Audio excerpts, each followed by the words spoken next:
Bueno, gloria a Dios, bienvenido a su programa Palabra y Profecía. Usted está con el pastor Edgardo Hernández. Es una bendición poder estar aquí con ustedes. Los bendigo, gracias por dejarme entrar a sus hogares.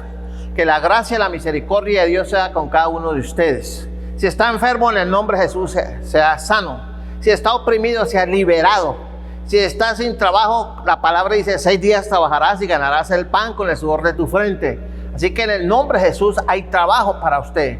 Si en su hogar hay discordia, hay mucha contienda, en el nombre de Jesús, todos esos espíritus, todas esas actitudes carnales que no edifican son quitadas de su casa, de su corazón. Ya hay paz en el hogar. Y le recuerdo una alabanza que usted de pronto la ha escuchado. Hago la advertencia así, que yo canto bien, pero se me oye mal, que dice así: en el hogar, en el hogar, en el hogar, tú necesitas a Jesús. En el hogar, en el hogar, en el hogar, tú necesitas a Jesús. Y verás que bien se vive, y verás que bien se vive con Jesús en el hogar. Y verás que bien se vive, y verás que bien se vive con Jesús en el hogar. Usted puede tener un televisor de 4K, puede tener un sillón muy cómodo, tecnología, pero ¿de qué sirve eso si su hogar parece un circo, un cuadrilátero, una plaza de mercado? O parece un bus. Llega gente a toda hora, pero nadie se queda, nadie se amaña. Usted sabe, pero si usted mete a Cristo en su hogar, Él es el creador, el diseñador del hogar, y por eso usted tiene que poner el fundamento que permanece para siempre. Cristo es el Señor y el diseñador y el creador del hogar. Bueno, hoy vamos a hablar de algo que le puede interesar a usted. El llamado de Dios. Tengo muchas citas y muchas cosas para hablar, pero voy a tomar un texto allá en Esdras, capítulo 7, versículo 10, dice: porque Esdras había preparado su corazón para inquirir la ley de Jehová y para cumplirla y para enseñar en Israel sus estatutos y decretos. Vemos aquí a un hombre llamado por Dios que quiso disponerse para Dios. Pero ¿cómo hacemos para saber que una persona, un hombre, un siervo es llamado por el Señor? Dice en Nehemías capítulo 1 versículo 3, dice así: y me dijeron, el remanente de los que quedaron de la cautividad allí en la provincia está en gran mal y afrenta, y el muro de Jerusalén derribado y sus puertas quemadas a fuego. Cuando oí estas palabras, Nehemías dice: me senté y lloré, e hice duelo por algunos días, y ayuné y lloré delante de Dios de los cielos. Y dije: te ruego, Jehová, Dios de los cielos, fuerte, grande y temible, que guarda el pacto y la misericordia a los que le aman y guardan sus mandamientos. Esté atento ahora tu oído y abierto tus ojos para oír la oración de tu siervo, que hago ahora delante de ti día y noche por los hijos de Israel, tus siervos, y confieso los pecados de los hijos de Israel que hemos cometido contra ti. Sí, yo y la casa de mi padre hemos pecado. En extremo nos hemos corrompido contra ti y no hemos guardado los mandamientos, estatutos y preceptos que diste a Moisés tu siervo. Acuérdate ahora de la palabra que diste a Moisés tu siervo, diciendo: si vosotros pecares, yo os dispersaré por los pueblos. Hasta ahí la palabra de Dios. La gran pregunta es para muchas personas: ¿cómo hago yo para saber si Dios me está llamando? En primera instancia debe tener claro algo.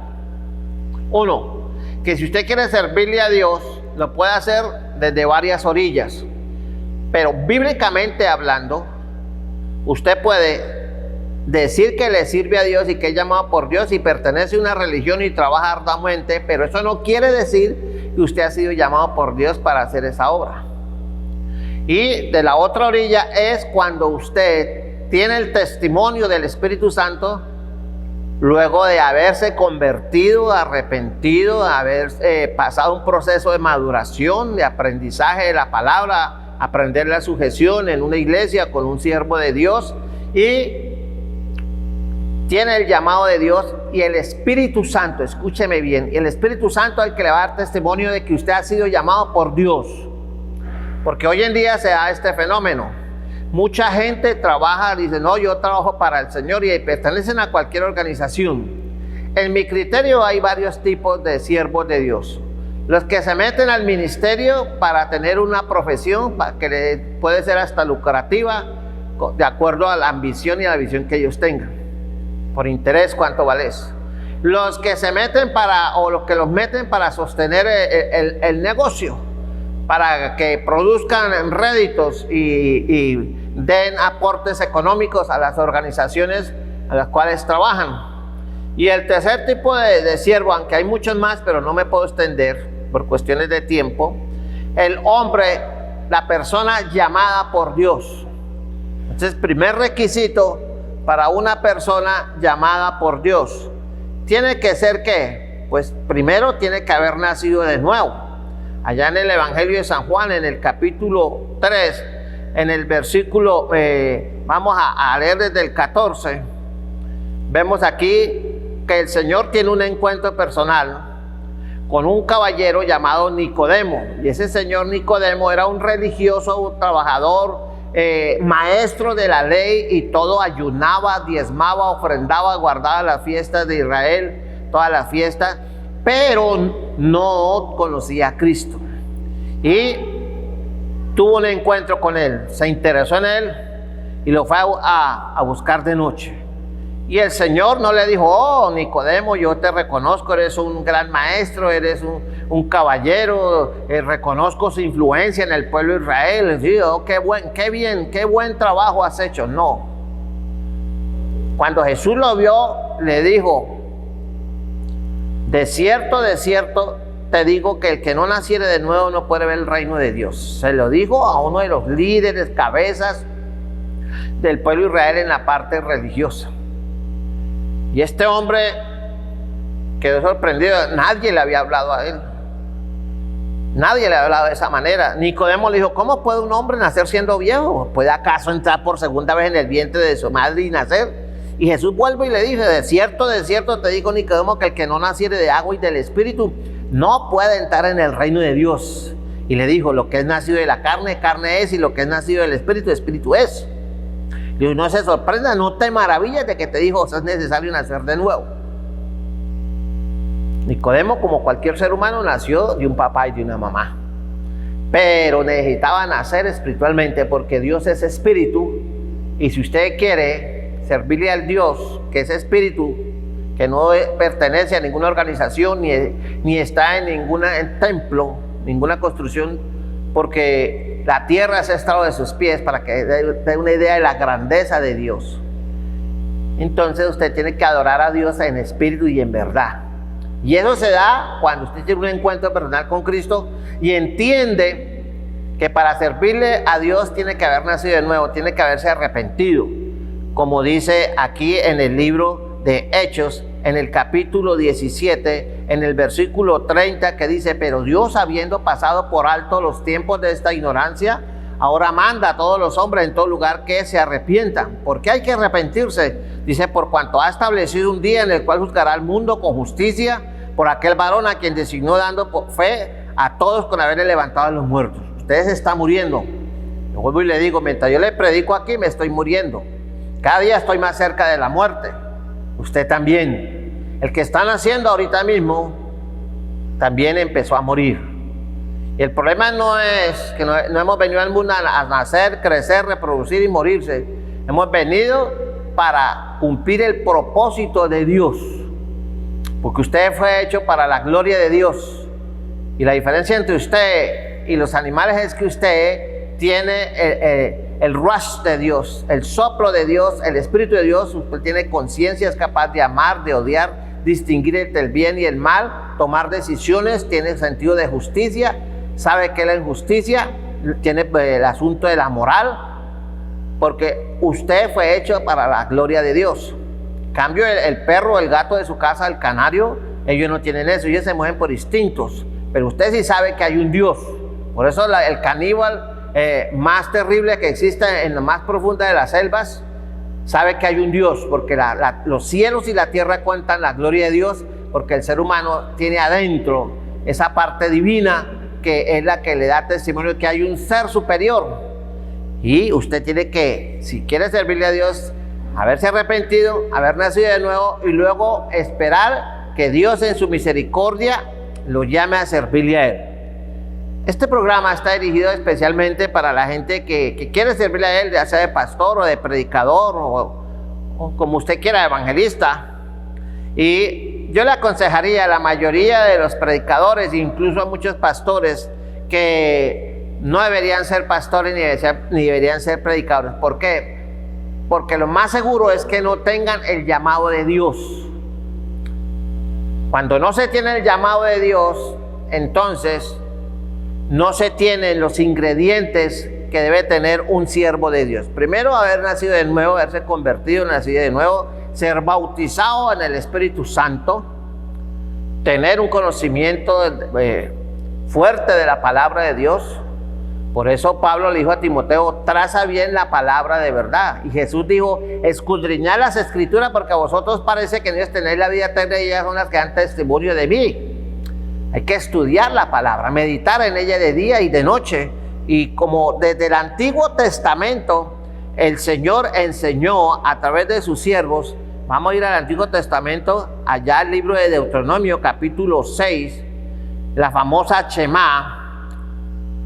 Verso 5 dice, y estas palabras, verso 6, Deuteronomio 6, y estas palabras que yo te mando hoy estarán sobre tu corazón.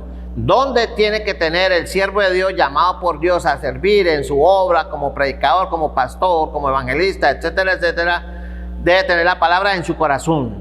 Y como Dios quiere que su siervo tenga su hogar, dice, y la repetirás a tus hijos y hablarás de ella estando en tu casa y andando por el camino y al acostarte y cuando te levantes. O sea, es un hombre de palabra. Y las atarás, quiere decir que tiene que tener continuo contacto con la palabra, dice, como una señal en tu mano y estarán como frontal entre tus ojos. La palabra está en medio de sus ojos, sí, muy presente en su mente. Y fuera de eso tiene que escribirla en los postes de su casa, ponerla en su casa. Eso es lo que Dios quiere y esa es la primera responsabilidad de un siervo de Dios.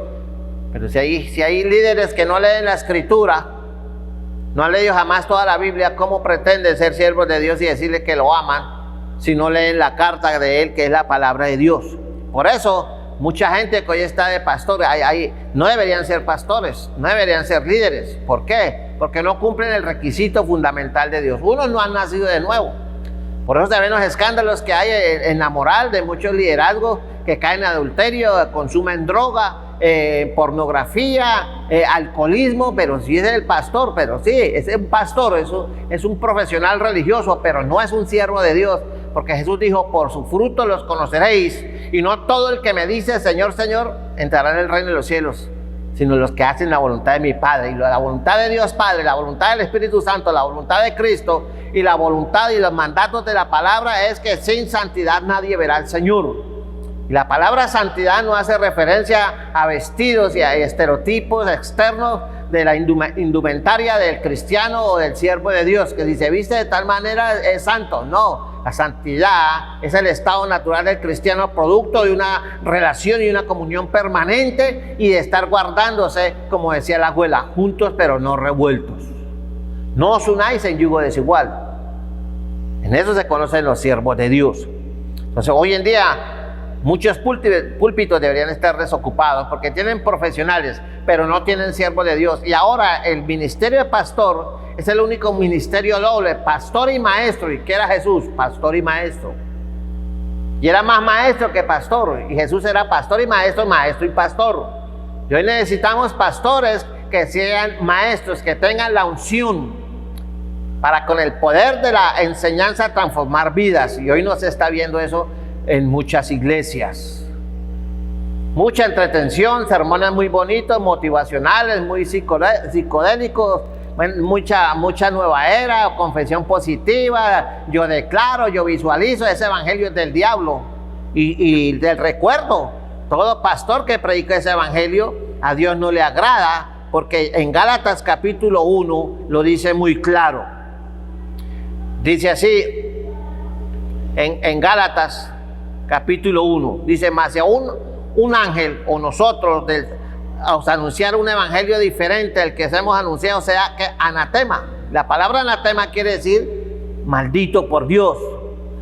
Y dice, como antes hemos dicho, también ahora lo repito, si alguno os predica diferente evangelio del que hemos recibido, sea anatema. Pues ¿qué? Busco ahora el favor de los hombres o el de Dios. Si usted es líder en la iglesia, predicador, pastor, evangelista, misionero, entonces usted busca el favor de Dios o el favor de los hombres.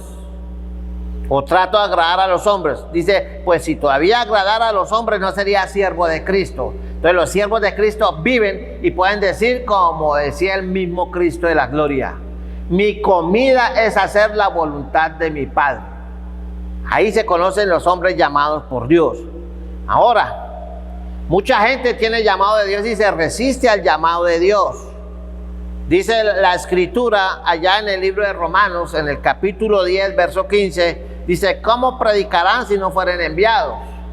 ¿Cuánta gente está en las iglesias o estaba en las iglesias? Porque ahora el diablo le dio el primer batatazo a la iglesia para debilitarla, la está infiltrando para contaminarla y por último quiere, según Satanás, derribar la iglesia y proscribirla, hacer una iglesia proscrita en toda la faz de la tierra. Estamos en los últimos tiempos, entonces hay que aprovechar mientras dure el día, hay que predicar y ser fiel en la palabra. Pero cuánta gente con llamado de Dios a ser pastor, para ser maestro, para ser siervos de Dios, hombres y mujeres, ¿cómo predicarán si no fueran enviados? Dios es el que llama, Dios es el que manda. Hay una gran comisión para todo cristiano, ir y predicar el evangelio a toda criatura, ir y hacer discípulos a todas las naciones. Eso es para todo cristiano, pero ya el llamado de Dios a ser un siervo de Dios, como lo fue Nehemías, como lo fue Esdras, como lo fue Daniel, como fue Felipe, como fue el apóstol Pedro, ya es una cosa más personal y más profunda.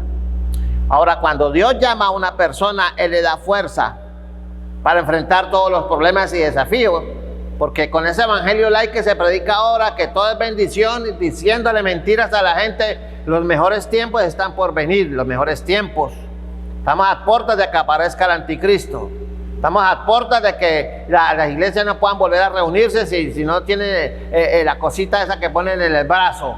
Y quieren poner un carnet especial para que la gente pueda circular violando todas las normas internacionales y las constituciones. Y la gente está aceptando eso, porque como no quisieron creer a Dios, entonces Dios les envía un espíritu de mentira para que crean a la mentira y caigan en la maldad. Usted tiene que entender que hay que despertarse.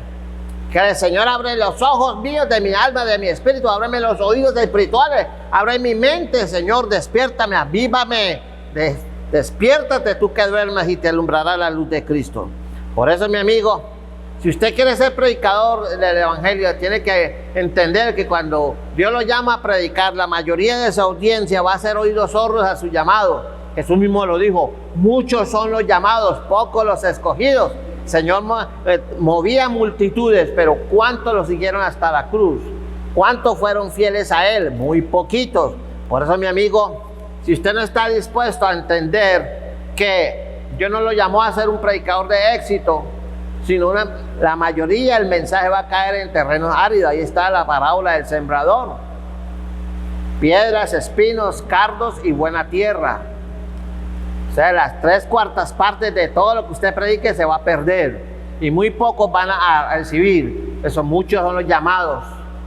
Dios puede estar llamando, usted le habla a mucha gente y la gente no quiere. Por eso, mi amigo, por ejemplo, haciendo un poco de historia, predicadores que pagaron el precio porque fueron objetos de malicia, de chismes, de calumnias, de falsas acusaciones, de odio. Porque cuando usted se para en la raya, se predica la palabra como es, entonces se va a ganar enemigos gratuitos. Y incluso puede pagar hasta con la vida. Por ejemplo, allá en la Unión Americana, millones de bautistas fueron martirizados en el tiempo de Martín Lutero. Los pastores siempre son los encarcelados cuando hay persecución, son torturados. Por ejemplo, el pastor Constantino fue apedreado hasta la muerte en el año 690 a.C. El sucesor de Constantino fue también quemado en la guerra. El pastor Gerard fue cruelmente castigado en Inglaterra a mediados del año 1100 después de Cristo. La vida de John Wycliffe también estuvo constantemente en peligro de ser asesinado en el año 1384. John Hughes fue quemado en la hoguera en el año 1415. Todos predicadores, todos fueron predicadores. ¿Y qué más el gran predicador Saravaniola fue torturado y matado en 1498. Juan Bunyan también encarcelado en una prisión durante 12 años. ¿Cuál fue el crimen de Juan Bunyan? Predicar el evangelio. Tenía una hija ciega, fue torturada, aguantó hambre, fue golpeada fuertemente, tuvo que pasar por las de San Patricio. Pero Juan Bunyan dijo, yo tengo que predicar porque el fuego de Dios ardía. Acuérdese de Jeremías, dijo, no predico más, pero tenía el fuego de Dios. Y cuando usted tiene el fuego de Dios, usted predica aunque le cueste la vida. Por eso, mi amigo, mucha gente ha pagado el precio. Y ahora en este día, lo que está pasando allá en la misma Unión Americana, lo que está pasando en Inglaterra, lo que está pasando en Canadá, pastores que ya están siendo presos por predicar el evangelio, por predicar en la calle, por predicar el evangelio a los drogadictos, por enseñarle la palabra de Dios a los niños. Eso ya se está viendo, ya empezó la persecución y va a ir arreciando. Por eso, mi amigo, mire el testimonio del pastor Richard Bumbra. 14 años, su cuerpo fue martirizado, 14 años torturado por causa de Cristo. Por eso, mi amigo, se levantan hombres intelectuales. En 1922, un tal hombre llamado Emerson Fosky comenzó a hablar contra un siervo de Dios llamado el doctor Machen. Era un predicador, y este señor Fosky hizo un programa, ganarán un sermón, una conferencia, ganarán los fundamentalistas. Y este señor hizo encarcelar a varios pastores, entre esos a John Sung. Lo hizo meter a una institución psiquiátrica porque estaba loco. Atacó la palabra, atacó el nacimiento virginal de Cristo, atacó la deidad, la segunda venida de Cristo, atacó la fe misma, dijo que todo era de gente estrecha y que la fe cristiana no tenía valor. Gente que predica es perseguida, encarcelada, asesinada y desaparecida. Ahora, también este señor Fosdick tomó las doctrinas fundamentales y las rebajó. Dijo que ese denominacionalismo sectario era una diatraba, era una parodia que no servía para nada, que tenía que desaparecer, que se necesita para este tiempo, en 1922, una mente abierta. Ahora esto está en pleno auge. Por eso, mi amigo, mire lo que los liberales o la gente enemiga del evangelio le ha hecho a varios predicadores en los últimos tiempos. Crisóstomo fue exiliado, Lutero fue expulsado, Baxter fue encerrado en la Torre de Londres, allá en Inglaterra. John y Charles Wesley, los hermanos Wesley, fueron expulsados de la iglesia anglicana. El hermano Whitefield fue puesto afuera de todas las iglesias de Londres, no podía predicar en ninguna iglesia. Jonathan Edwards fue expulsado de su propia iglesia y despedido y aborrecido. Spurgeon, el príncipe de los predicadores, fue censurado por la Unión Bautista en su tiempo. Machen fue expulsado por la iglesia presbiteriana. ¿Cuál era el error de estos hombres? Según los liberales, los progresistas, los enemigos de Dios, era predicar el evangelio. ¿Estaban equivocados? No. Su error era predicar el evangelio como es. Y Jesús dijo, si esto hacen con el árbol verde, ¿qué no harán con el árbol seco que somos nosotros? Así que, mi amigo, los que están equivocados son los que persiguen, porque Jesús dijo, el cielo y la tierra pasarán, mas mi palabra no pasará. Y en Juan capítulo 15, verso 19 y verso 20 dice, si fueras del mundo, el mundo amaría lo suyo, pero porque no soy del mundo, antes yo os elegí del mundo, por eso el mundo os aborrece. Acordaos de la palabra que hoy os he dicho, el siervo no es mayor que su señor. Si a mí me han perseguido, también a vosotros os perseguirán. Si han guardado mi palabra, también guardarán la vuestra. Os expulsarán de las sinagogas, y aún viene la hora cuando cualquiera que os mate pensará que rinde servicio a Dios. Eso está en Juan 15, 19 y 20 y Juan 16, versículo 2. Y la escritura dice en 2 de Timoteo, capítulo 3, verso 12, dice, y también todos los que quieren vivir piadosamente en Cristo padecerán, ¿qué? Persecución. Así que, ¿quién nos va a dar la fuerza para enfrentar las persecuciones? El Espíritu Santo. Le doy un ejemplo, la Virgen María, el apóstol Pablo, Pedro, Santiago, Juan, que fue el último apóstol que murió en la isla de Patmos, encerrado allá solo, confinado a un aislamiento todos los días, sin ver a nadie, sin charlar con nadie. ¿Quién nos sostuvo? ¿Quién les dio la fuerza para enfrentar semejantes desafíos? ¿Quién les dio la fuerza para enfrentar la hoguera, la guillotina, el ser descuartizados, quemados en la hoguera, vueltos nada, azotados sin misericordia? La presencia de Dios en su vida, porque todo hombre de Dios tiene unas cualidades. Vamos a leer algo para que usted tome conciencia. Vamos a ir a Hechos 14, 22. Vamos a ir al libro de Hechos, capítulo 14, verso 22, que dice así, vean. Confirmando los ánimos de los discípulos, exhortándoles a que permaneciesen en la fe y diciéndoles, escuche esto, si usted quiere servirle a Dios, o si es siervo de Dios, escuche, es necesario que a través de muchas tribulaciones entremos en el reino de Dios. O sea, si usted quiere servirle a Dios, prepárese para sufrir. Si a usted no le gusta sufrir, usted es muy delicado, usted piensa que la vida de servicio a Dios es un camino de rosas, no, mi amigo, renuncie. Por eso le dije al principio del mensaje, usted lo que quiere es fama, vestidos de seda, trajes, carro, ufanarse que Dios, mostrar su anillo, su cadena, sus tarjetas de crédito, viajar para allá y para acá y gozarse y mire la bendición de Dios. Usted no es un hombre de Dios, porque si Cristo no tenía donde recostar su cabeza, si Cristo fue rechazado, acusado, hasta le dijeron que era hijo de Belcebú, lo odiaron, lo apedrearon, querían acabar con él, y muchas veces pasó por el medio de ellos porque no era su tiempo. ¿Y cómo lo volvieron? ¿Qué lo sostuvo? Él era un hombre de oración. Por eso, mi amigo, si usted es de los que se ufana, que tiene su ministerio, que esto, yo dudaría de su llamado, porque uno de los sellos, escúchame bien, uno de los sellos que tiene todo siervo de Dios es que es humilde. Hasta que Moisés no aprendió la humildad, 40 años le costó aprenderla, Dios no lo pudo usar. Dios usa al humilde, más mira de lejos al altivo. Y si usted conoce siervos altivos que hay que hacerle la veña, suspiran y los endiosan, ay, ay, ay. Dios les mete la pullita a todo y les desinfla y se pegan unas estrelladas, y el desacrédito es para la gente. Ay, pero vea que cayó fulano de tal. Maldito el hombre que confía en el hombre, más bendito el varón que confía en Dios. Por eso, mi amigo, Dios lo va preparando poco a poco. Pero usted tiene que empezar a entender que es necesario que a través de muchas tribulaciones entremos en el reino de Dios. Si usted quiere ser un siervo de Dios, prepárese para sufrir.